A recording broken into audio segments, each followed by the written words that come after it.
De verdad que qué trabajo de la brigada. Les agradecemos siempre que abran las puertas a los lectores y que nos abran las puertas a los editores y a los escritores, porque en este país donde se dice que no se lee, pues tenemos también la prueba de esos pasillos que están ahorita llenos, de los libros que están en las mesas, de ustedes que están aquí sentados, en donde pues de pronto queda la duda, ¿no?, de si se lee o no se lee en este país. Señor, ¿es usted una prueba? Un aplauso, claro que sí, porque es muy importante que esta rueda siga girando. Muchísimas gracias. Y yo les quiero hacer una pregunta. Yo les quiero preguntar si les suena posible, si les suena una historia verosímil que un comandante corrupto de este país pueda ser denigrado por un gobernador que lo agarre como un chivo expiatorio, que busque de quién se puede deshacer, a quién le puede echar la culpa de algo y se deshaga de él y entonces lo eche a los perros. ¿Eso les suena que pueda ser una historia real, que pueda ser una historia posible? ¿Sí? ¿No?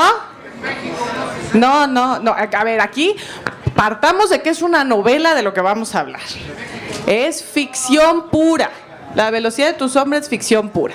Bueno, y entonces tenemos al excomandante Zunzunagua, al que le pasó esto. Pero como el excomandante tampoco era que fuera muy buena persona cuando hacía lo que hacía con el gobernador, pues sigue siendo una mala persona.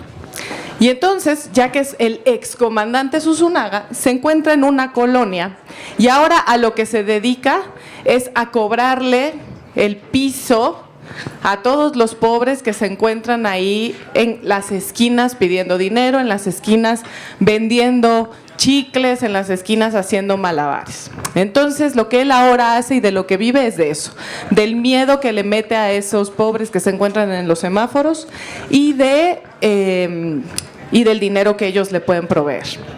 Y entonces hay un primer caso en el primer libro de Jorge Alberto Gudiño de la saga Zunzunagua que se llama Tus dos muertos.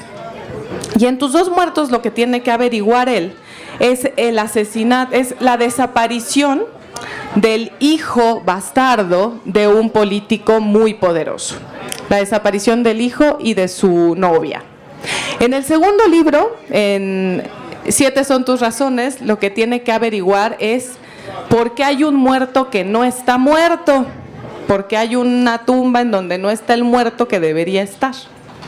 Y ahora, en La velocidad de tu sombra, lo que tiene que averiguar es qué pasó, qué es lo que está ocurriendo en la autopista urbana, por qué están apareciendo tantos muertos en la autopista urbana de la Ciudad de México.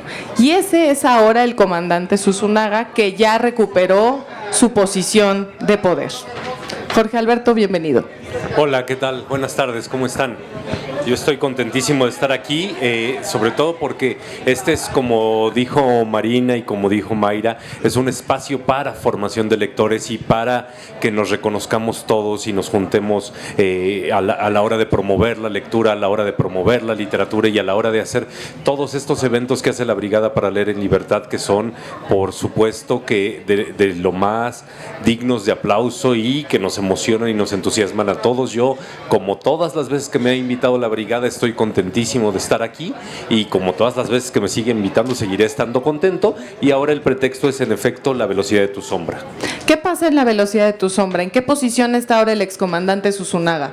El excomandante Zunzunagua sigue siendo excomandante, pero ahora descubrió algunas cosas. Si al principio de la saga con Tus dos muertos era un personaje que había caído de la gracia del gobernador que Mayra mencionó, llega a la ciudad y en la ciudad no lo quieren, no tiene, su hija vive en otro país, ya no tiene mujer que lo quiera, no tiene amigos más que uno al que ve muy paulatinamente, y vive en un lugar espantoso y en realidad nada de lo que hace le gusta, ¿no? Y sin embargo intenta mantenerse con estas extorsiones que mencionaba Mayra, justo para intentar tener el poder que tenía.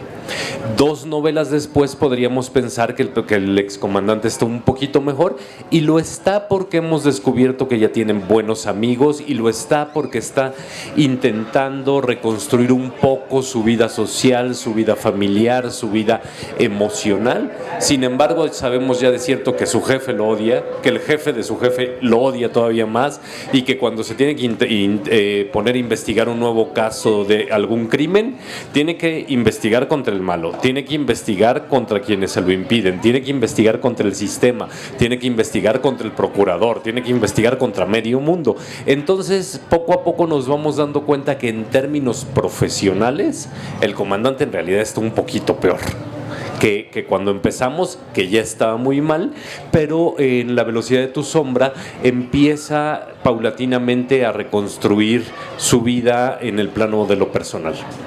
¿Cómo se te ocurrió que ahora el caso del excomandante fuera en la autopista urbana? Que ahora fueran estos asesinatos y estos disparos que vienen quién sabe de dónde y que matan a los choferes en varios de los automóviles. Quería hacer yo un juego. Seguramente alguno de ustedes ha leído esos clásicos, esas clásicas novelas policíacas en donde el detective se tiene que enfrentar al crimen del cuarto cerrado. Es decir, el muerto está en un cuarto que no se puede abrir por fuera, ¿no? Es clásico el planteamiento, y entonces parte del asunto consiste en averiguar cómo le hizo para salirse el que lo mató, o cómo le hizo para meter el arma que se hizo cargo de ello. Yo quería hacer una especie de homenaje al cuarto o al crimen de la habitación cerrada, pero justo en el lugar opuesto, y se me ocurrió que el lugar más opuesto de la ciudad es justo la autopista urbana, ¿no? Piensen en la autopista urbana, no solo a veces es difícil llegar a determinados puntos de ella, a veces hay muchísimo tráfico, las entradas no son tan seguidas como queremos, pero ya cuando uno está arriba, es un mundo por completo diferente, ¿no? Y es un mundo por completo diferente porque no hay policías, no hay semáforos, no hay casi reglas viales, salvo estos anuncios cada tanto que dice que hay una cámara, ¿no? Vaya uno a saber si la cámara está o no está, pero fuera de eso, al parecer ni siquiera hay mucha ley ahí arriba. Y entonces yo pensé, ¿qué pasaría si algún sujeto de pronto le da un paro cardíaco, le da un infarto cerebral, o hay un asesino que les dispara? Y concluí que el coche se quedaría parado y durante las siguientes 14 horas diferentes alguienes les tocarían el claxon, ¿no? Nadie se pararía a ver qué le sucedió al coche de adelante, porque cuando estamos en la ciudad, cuando estamos trasladándonos de la ciudad, así somos. Si el coche de adelante se para, hasta lo insultamos, ¿no? Lo insultamos sin que sepamos si se paró porque le pasó algo, si se le descompuso el coche. Es más, aun cuando sepamos que se le descompuso el coche, lo insultamos, ¿no? Porque es algo que finalmente nos afecta, y como nos afecta, entonces sentimos que es una agresión directa para nosotros, ¿no? O si alguien se pasa un alto por donde nosotros íbamos a pasar, lo insultamos porque es alguien que nos está agrediendo, aunque ni lo conozcamos ni nada. Y entonces se me ocurrió que en primer lugar la autopista urbana daba ese anonimato casi absoluto de no nos conocemos los unos a nosotros, a nadie le interesa lo que nos pasa allá arriba. Y por otra parte, es tremendamente difícil ser un asesino serial allá arriba. Piensen en la posibilidad de que todos los días subamos, nos emparejemos un coche, le disparemos al de al lado y luego huyamos. Sigue siendo complicado. Por mucho anonimato que haya, parece que sí hay cámaras, parece que sí hay otros coches. Entonces me parecía que se podía entretejer esta trama complicada en términos de misterio o de crimen por resolver, similar al de la habitación cerrada. Pero entonces has utilizado el género negro, la novela policíaca, y al excomandante Zunzunagua, tu protagonista, para ir haciendo distintas críticas sociales y distintas críticas sociopolíticas.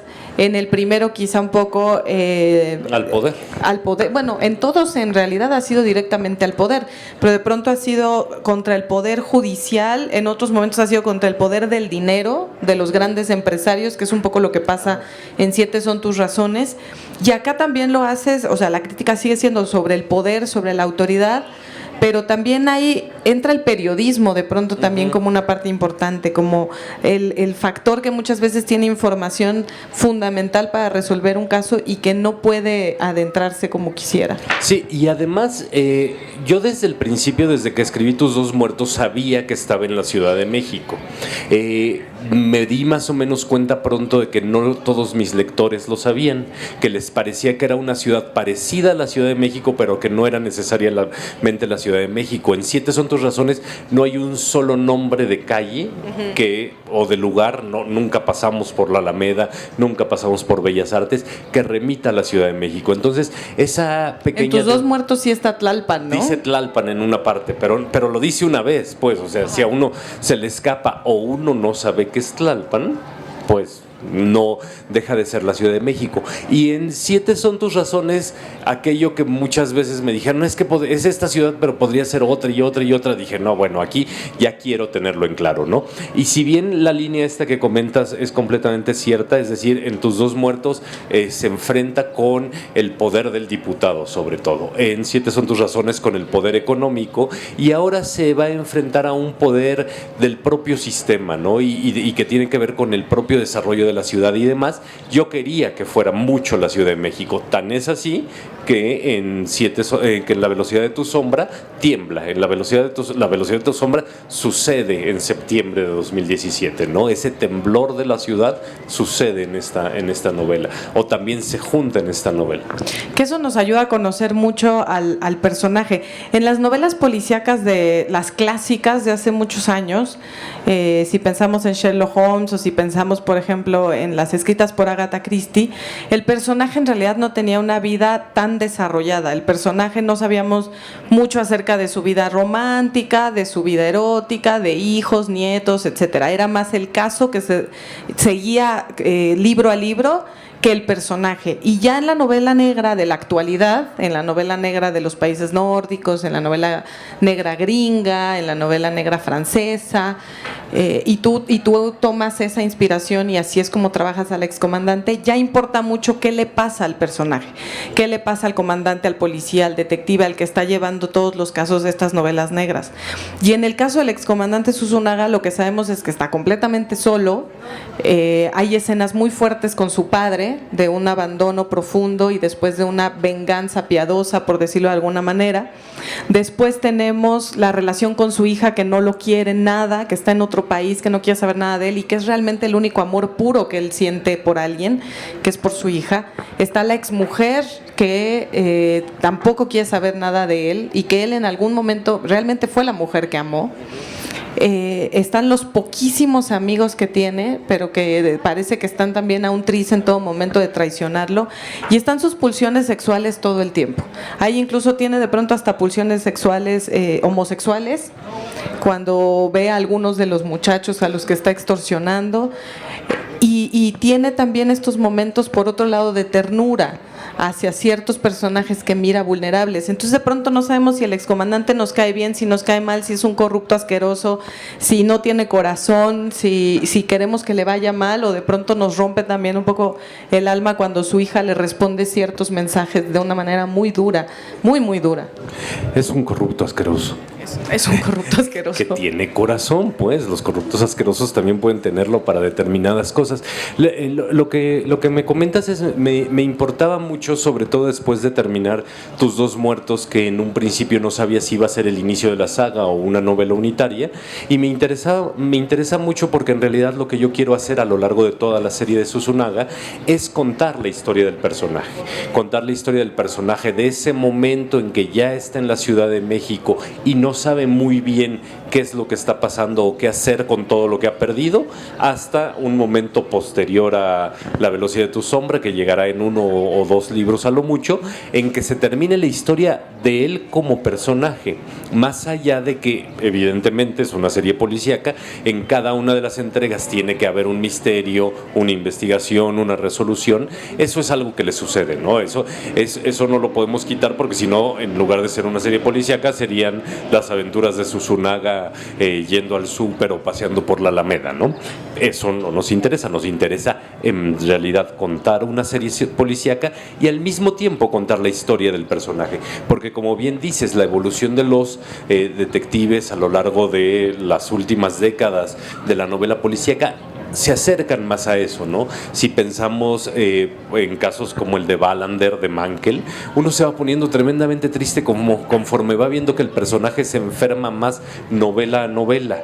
Y en la última ya ni nos interesa si resuelve o no el caso, sí lo resuelve, pero ya es lo que menos nos importa. Lo que nos importa es ver qué es lo que le está sucediendo al personaje. Y algo así es lo que yo quiero plantear en mi novela, ¿no? Que poco a poco, al margen de que el caso interese o de que el caso sea relevante o de que el caso importe, lo que nos interese más es cómo va a resolver Susunaga sus problemas vitales, sus problemas existenciales, sus problemas de relación con los otros, sus problemas familiares, los va a poder resolver o no, porque además aquí hay un truco. En las novelas policíacas, los detectives resuelven los casos, pero en las novelas no policíacas los personajes no siempre resuelven sus problemas. Entonces ese balance me parece que es muchísimo más interesante que solo tener a un detective que es como un superhombre que con vernos a la cara sabe absolutamente todo de nosotros y que su historia no interesa.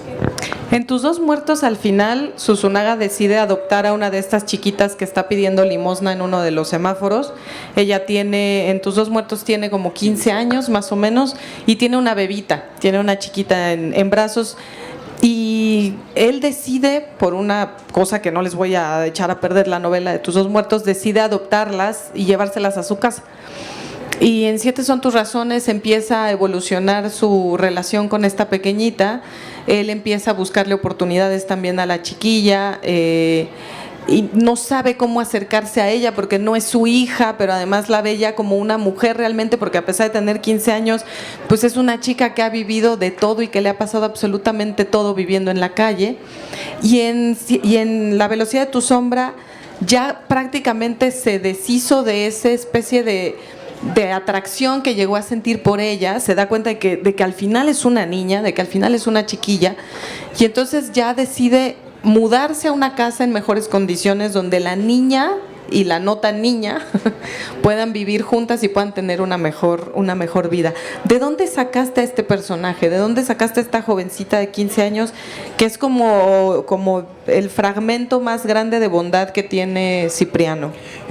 Yo estaba escribiendo Tus dos muertos, ya sabía yo cómo resolver el asunto policíaco, ya sabía qué pasaba con el secuestro de Juan Perea, el hijo del diputado Manrique, ya sabía quién había sido, pero algo me faltaba. Y estaba yo manejando, sé exactamente por dónde, en una de las entradas de viaducto, y era de noche, no me acuerdo a dónde iba, y me tocó un alto, y vi pasar a una niña como de 15 años cargando otra niña, con una bebita, tenía la cara manchada, sucia.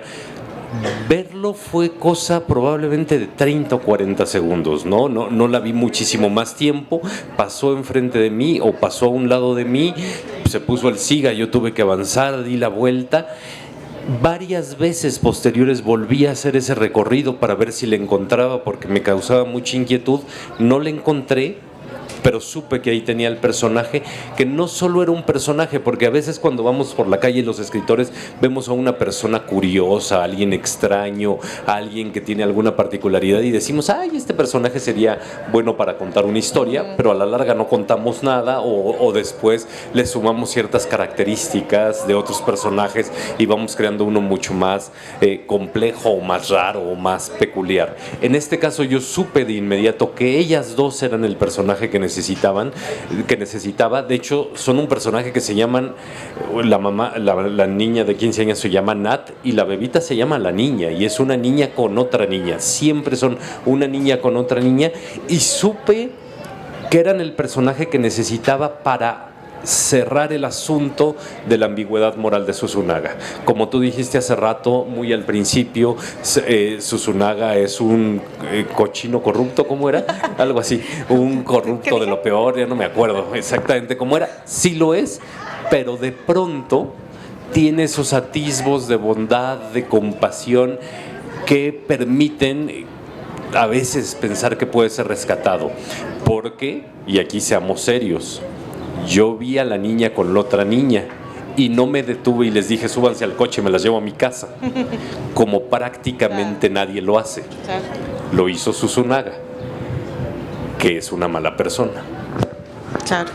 Y hay también mucho humor dentro de estas novelas, hay giros humorísticos. Estoy pensando ahorita que hablabas de los cuestionamientos morales, estoy pensando en el forense, en el chico que trabaja en el forense, en el Pabilo. No es chico.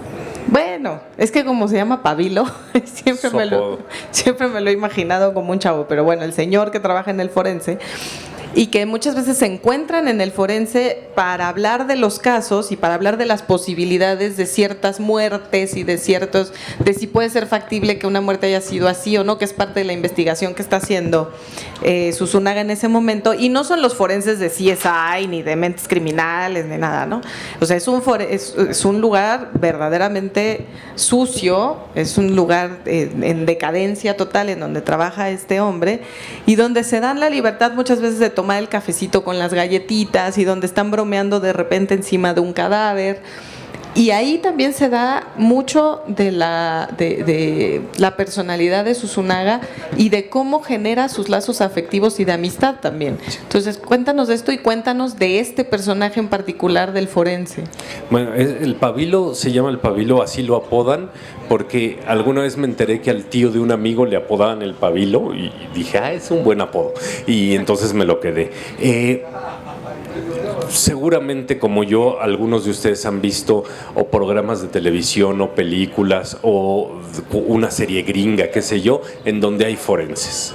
Piénsenlo en estas que mencionaba Mayra, CSI o la escena del crimen y en verdad que las morgues de los programas de televisión gringos son más limpios que la casa de cualquiera de nosotros y hasta tienen lucecitas verdes como indirectas que hacen que todo brille y uno ahí podría, qué sé yo, hacer cualquier cosa. Es tremendamente aséptico un lugar de esos.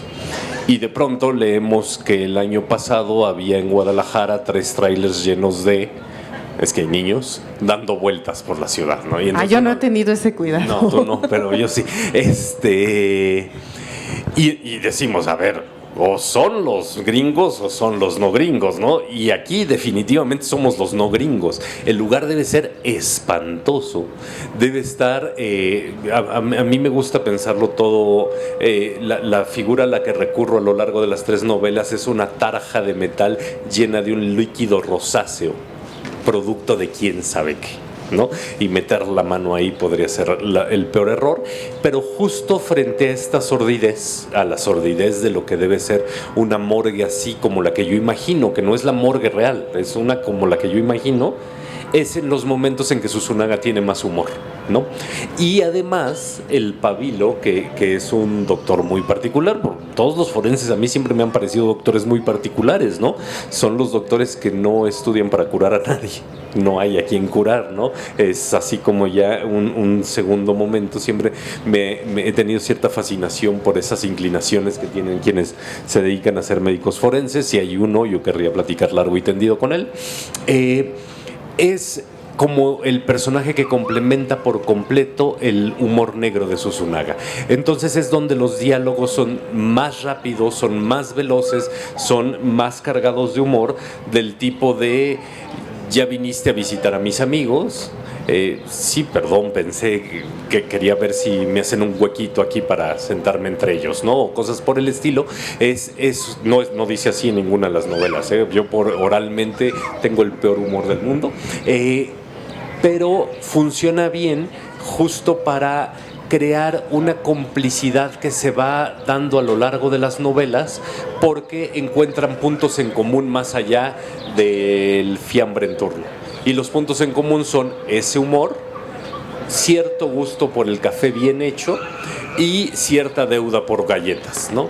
Ahora, imagínense comer galletas remojadas con buen café, galletas Marías, porque las galletas Marías, a decir de Susunaga, son buenas si uno se mete muchas de golpe a la boca y hace una masita, y enfrente está nuestra tarja con líquido rosa y cosas dentro, ¿no? Entonces, justo me parece que ahí es donde explota eso y la complicidad entre los personajes se da. Ahora, Susunaga también de pronto nos da ternura cuando se trata de mujeres. Es bastante torpe, muy, muy torpe. Al margen de su torpeza, las mujeres están en toda la novela, en las 3 novelas.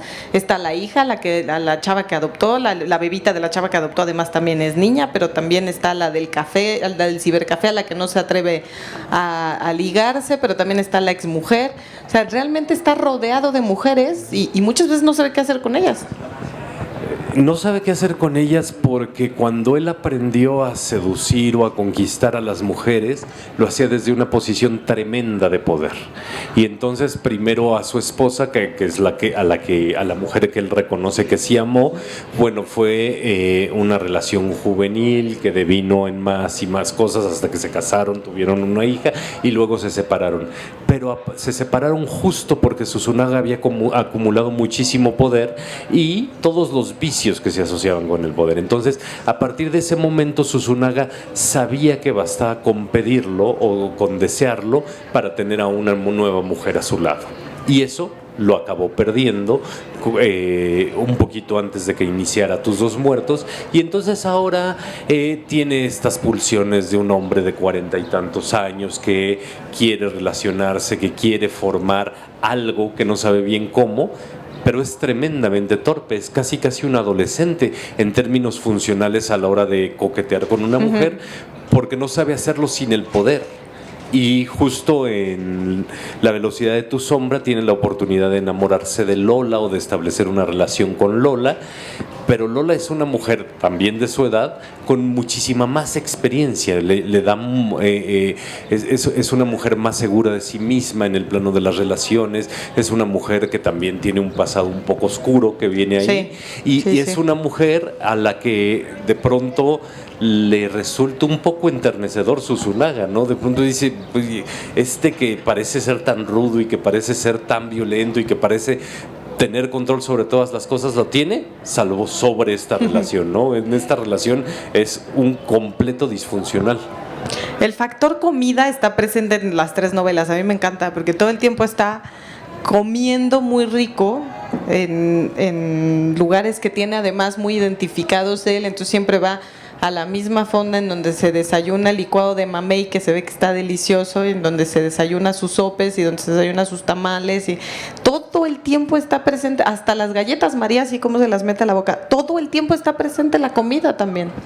A ver, esto es por 2 razones. La primera es que es la única cosa en la que me parezco a Susunaga. A mí me gusta comer, pues, me gusta comer. Es que piénsenlo en términos de vicios. Uno puede dejar de fumar, dejar de tomar, no drogarse, un chorro de cosas.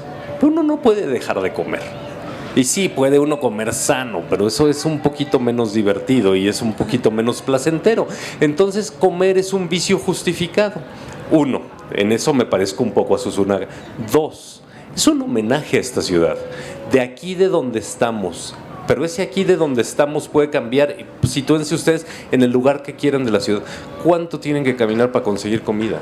Hay comida por todos lados en esta ciudad. Uno camina, aquí yo creo que 100 metros, pero bueno, pongamos 500 metros para conseguir una comida que es completamente diferente si caminamos para el otro lado.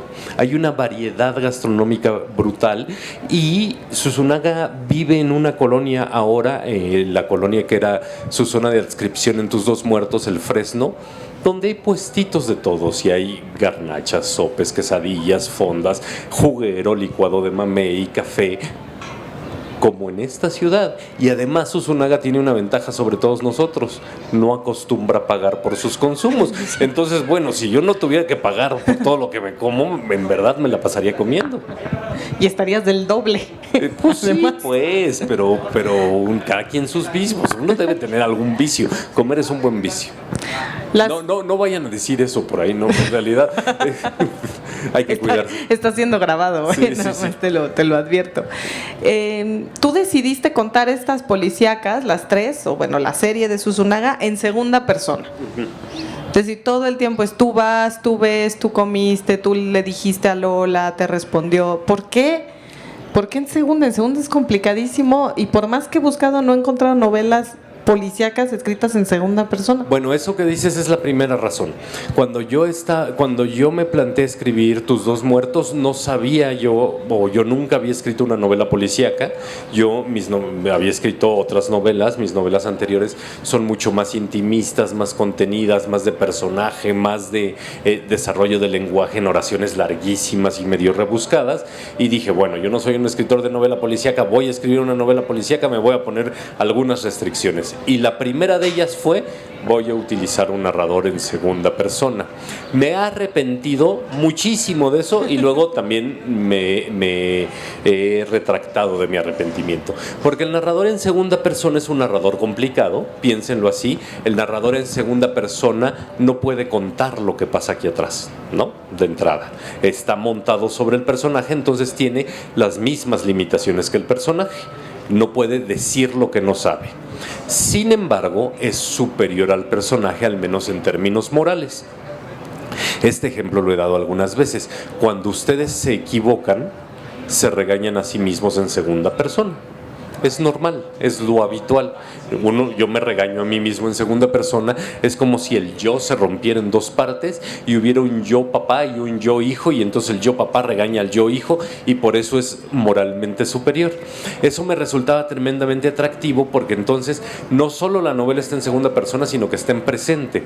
Entonces el lector tenía acceso a la información narrativa al mismo tiempo que el personaje, ¿no? Susunaga no sabe nada que no sepamos nosotros de lo que está pasando. Eso también me creaba una restricción muy difícil de resolver. Piensen ustedes en algunas novelas policíacas que empiezan, por ejemplo, con el siguiente esquema. Capítulo 1, se narra el crimen sin que esté el detective presente ni nada, se narra el crimen. Fin, primera parte. Capítulo 2, el detective está sentado haciendo determinada cosa y se va a enterar que se cometió un crimen. Esa narración del capítulo 1 del crimen en sí mismo no la puedo hacer en segunda persona. Solo puedo contar lo que Susunaga ve. Solo puedo contar lo que Susunaga sabe. Y esa restricción, si bien suena a una restricción de estás loco, te metiste en un problema, también es una restricción que me permite muchísimo entretenerme en la conciencia de mi personaje, profundizar en mi personaje, profundizar en su situación, porque como les dije al principio, no es solo que resuelva crímenes, me interesa contar su vida, y contar su vida desde adentro de él, pero no solo desde las virtudes que uno puede tener, porque uno a veces es muy indulgente consigo mismo, sino de toda la crítica que hace el narrador, que es el otro yo, al propio personaje. Y entonces, en Tus dos muertos yo estaba muy contento, en 7 son tus razones estaba yo un poco desesperado porque no sabía cómo, ahora en La velocidad de tu sombra ya como que le agarré de nueva cuenta el gusto, y seguimos en segunda persona, y si la saga sigue 1 o 2 o 3 novelas, seguiremos en segunda persona en presente. Ahora que dices lo de seguir la saga y que ya son 3 títulos, los 3 justo haciendo alusión a esta segunda persona: Tus dos muertos, 7 son tus razones, La velocidad de tu sombra. ¿Se pueden leer de manera desordenada? ¿Se pueden leer independientes? ¿Se puede leer una sin sus hermanitas? Yo creo que sí, y es uno de los retos mayores que tenemos los lectores de novela, los escritores de novela policíaca. Lo platiqué alguna vez con Elmer Mendoza, lo platiqué poquitito con Paco Taibo, que es: uno debe ser capaz de escribir la novela 15 de la serie, si hubiera 15, sin que el lector necesite leer las 14 anteriores, pero el reto no es solo ese, el reto es doble, porque uno debe ser capaz de escribir la novela 15 de forma tal que quienes leyeron las 14 anteriores no lo encuentren redundante. Entonces hay que encontrar ese balance entre los que saben y los que no saben.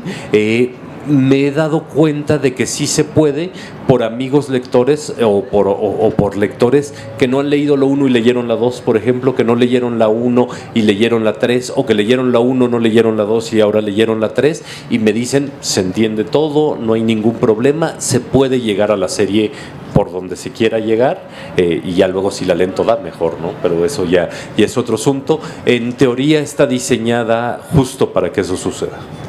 Aquí cuéntanos, nadie le va a decir a otra persona, estamos en confidencia, ¿le vas a ir dando más herramientas? Porque en realidad tenemos un excomandante que está peleando contra todo.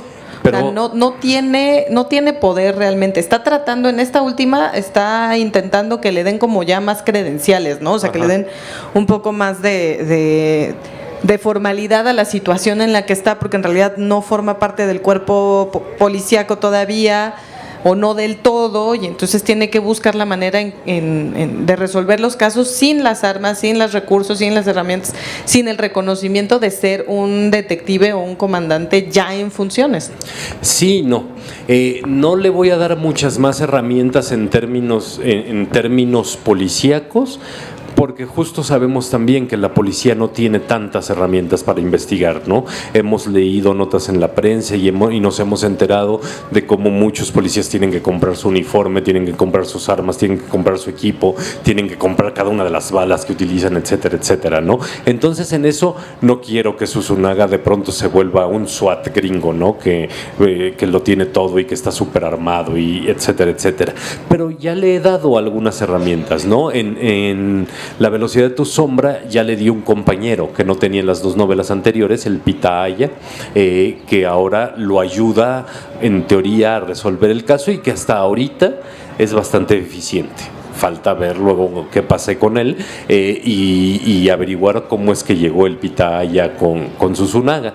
Y le voy a dar un par de herramientas más, o voy a exacerbar un poco una de las herramientas que le llegó, sobre todo al final de 7 son tus razones. No fue Lola la mujer de la que se enamora, sino fue Lola la dueña de un café internet que le ayuda a hacer ciertas búsquedas, porque en verdad Susunaga es casi un analfabeta tecnológico. Entonces, esos pequeños detallitos que podrían parecer parte de la cotidianeidad o de lo que muchos de nosotros damos por asumido, necesito averiguar algo, me meto en la computadora y tecleo, a Susunaga no le resulta así, porque cuando lo necesitó siendo comandante se lo pedía a alguien más, ¿no? Entonces esa transición él no la hizo y ahora como que ya no sabe cómo hacerla. Sin embargo, son pequeñas herramientas que se van a ir acumulando una tras otra paulatinamente, y que a la larga sí le ayudarán a resolver cosas. Juegas mucho con los nombres, de por sí el excomandante se llama Cipriano Susunaga Pollastre. Luego está el Pabilo, que ya hablaste de él. Luego ahorita ya hablaste del Pitaya, que no es lo mismo que el Pitaya, porque se la pasa corrigiéndolo él al excomandante cuando le dice Pitaya y el otro le dice Pitaya, ¿no? Porque es la manera correcta de decir su apodo. En 7 son tus razones, los dos hermanos que están mezclados en el crimen de su tío, a él le gusta decirles hetero y homo, ¿no? Entonces juega con eso. Porque y se presentaron como H y H. Se presentaron como H y H, y entonces dice, pues son hetero y homo. Y entonces juegas mucho con los nombres, es decir, no buscas nombres que suenen serios.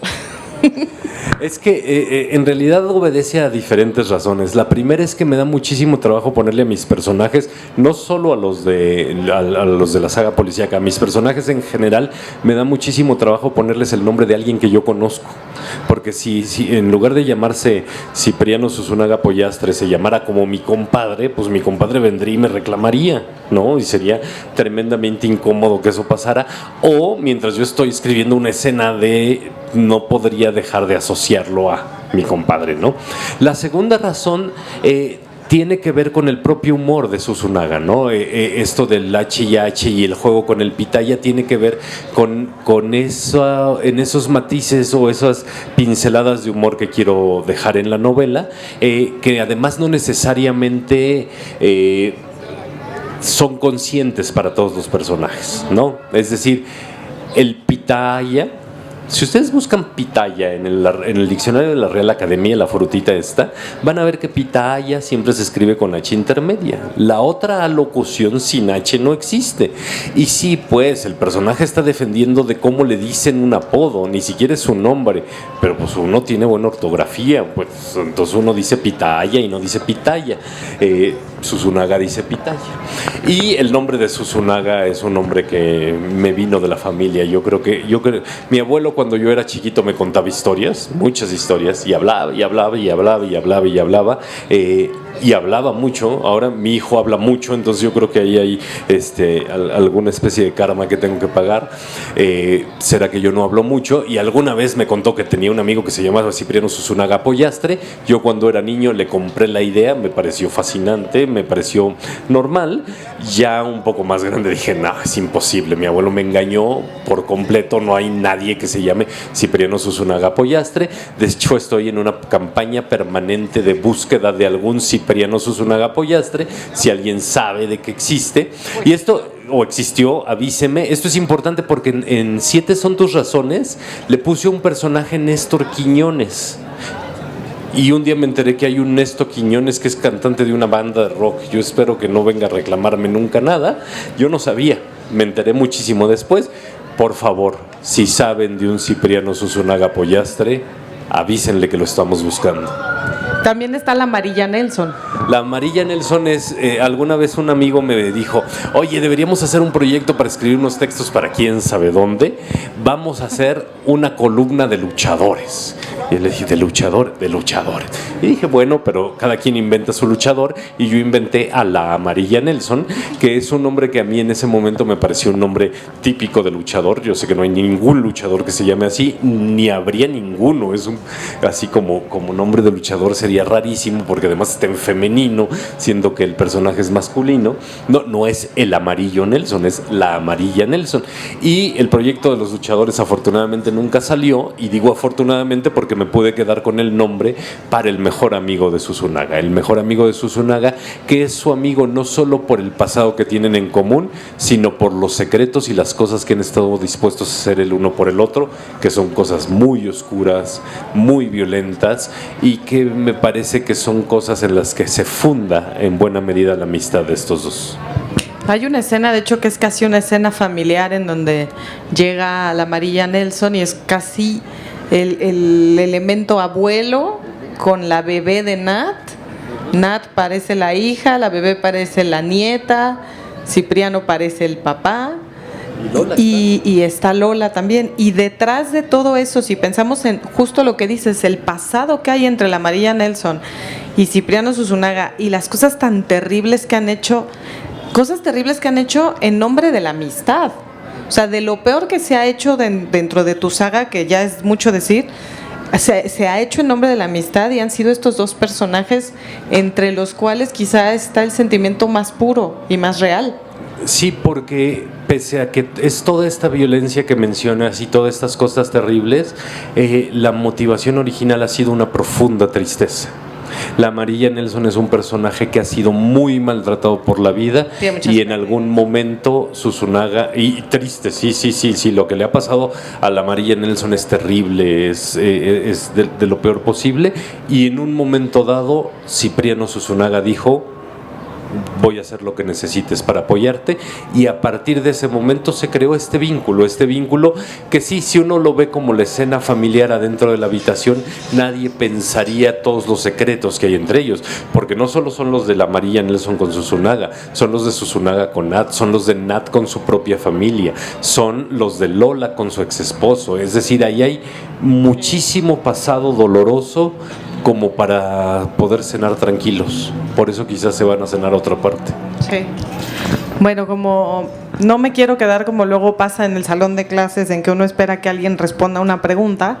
La pregunta la van a hacer ustedes, así es que si alguno de ustedes quiere hacer una pregunta, un comentario. Ay, muchas gracias, me evitó el silencio incómodo, caballero, no sé qué cómo bueno, se lo agradezco.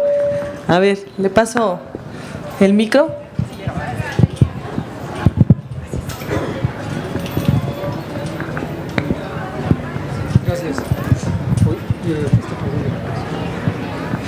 Sí, buenas tardes. Hola. No recuerdo si fue ayer o antier. Prendí el radio, tampoco recuerdo la estación, pero que se estaban haciendo comentarios acerca de tu libro. Y se me quedó grabado porque mencionaban al comandante Susunaga precisamente. O sea, discúlpame la imprecisión para poder acordarme de la estación, la hora y todo eso, porque esas veces que llegas, prendes el radio y estás haciendo otras cosas y se te van quedando algunas ideas y palabras que se dicen por ahí, y que de repente sigues haciendo otras y se te van otras porque vas a otra habitación. Y eso del comandante Zunzunagua y los comentarios que hacía la locutora se me quedaron más o menos grabadas porque ella hacía referencias a que tu novela estaba ligada de alguna forma a la novela negra. Decía, tiene toda la estilística, tiene toda la construcción del arquetipo de la novela negra norteamericana. Entonces, mi primera pregunta sería en relación a eso, porque lo que decía ahorita la compañera cuando hacía la introducción acerca de cómo era tu novela, un poquito trataba de escribirla sin etiquetar, pero que trataba de fijar un poquito dónde ubicarla. Yo pensaba que cuando alguien trata de escribir un periodo de la historia de este país, ya sea en forma literal o en forma un tanto ficticia, un tanto amorfa, porque trata de evitar los lugares como referencias a calles auténticas, personajes reales, etcétera, etcétera, pues se enfrenta a la realidad palpable, ostensible de la corrupción, del abuso en el poder, del cinismo, de la prepotencia, de todo aquello que caracteriza a las diferentes canallas y grupúsculos y grupitos que han llegado en las diferentes administraciones que hemos tenido y padecido en este país. Nos damos cuenta que estamos hablando más bien de una novela de tipo testimonial. Tal vez con el tiempo, dentro de 10, 20, 30 años, tu novela la puedan citar como decir, vean, ahí están los testimonios de lo que eran esos grupos de poder. Lo digo con la esperanza de que estos ya no existan dentro de 10, 20, 30 años. Claro, un voto de confianza a los cambios que se tengan que hacer, pero yo espero que esa novela la podamos recordar no como una novela negra, sino como una novela testimonial, como una novela que señala lo que fue en México, el México que no queremos, el México que repudiamos y el México del que no queremos saber más. Bien por el testimonio. Gracias. Gracias por lo que dices. Ojalá. Me parece que en cierto sentido tanto la novela negra como la novela policíaca muchas veces tienen ese poder, ¿no? Yo conozco, qué sé yo, el Londres el Londres victoriano gracias a las novelas policíacas, ¿no? O el París súper decadente gracias a las novelas policíacas de Simenón, que son finalmente referentes que uno ya no sabe qué tan negros son o qué tan testimoniales son, pese a que parten todos de la ficción. ¿Alguna otra pregunta o comentario? ¿Algún último comentario que quieras hacer, Jorge Alberto, sobre Zunzunagua, sobre la serie, sobre La velocidad de tu sombra? Bueno, lo primero es contarles que ya hay como pláticas, porque dicen que unos lo quieren hacer película, otros lo quieren hacer serie, entonces eso estaría muy bien si sucediera cualquiera de las dos cosas. Pero en lo que eso sucede, a mí me encanta, en verdad, una de las cosas que más disfruto como escritor es la retroalimentación de los lectores. Yo sé que ningún libro le gusta a todos. Y no lo necesitamos. Si a mí un día alguien me escribe, me llama, me dice, me encuentra en la calle y me dice, leí tu novela y me pareció pésima por estas razones, se lo sabré agradecer. Lo mismo que si me dice que le gustó. De hecho, cuando me dicen que les gustó, así como que me chivé un poco. Entonces, si uno puede hacer con la lectura esas cosas que implican acercarse al otro, y esas cosas que son una de las grandes apuestas, por ejemplo, de la Brigada para Leer en Libertad, si uno consigue contagiar, si uno consigue hacer que el otro lea, si uno consigue insertarse o adentrarse a un diálogo en torno a la lectura, entonces la labor ya está hecha, y en una de esas sí se vuelve testimonial el asunto, no porque una sola novela nos vaya a rescatar a todos de lo que sucede, sino porque la suma de todas esas lecturas nos permitirá estar en un diálogo que, como bien dicen los taibos, poco a poco nos irá haciendo cada vez más libres. Muchísimas gracias a todos. Aquí en la mesa pueden encontrar las 3 novelas de la serie Zunzunagua. Aquí va a estar Jorge Alberto firmando, por supuesto, y platicando con quien quiera ya más en corto acerca de este personaje de la novela. Muchísimas gracias, y recuerden que ahora a las 7 de la tarde ya empieza, creo que aquí tengo mi acordeón. A las 7 son ya. Presentación del libro Narraciones del México Profundo.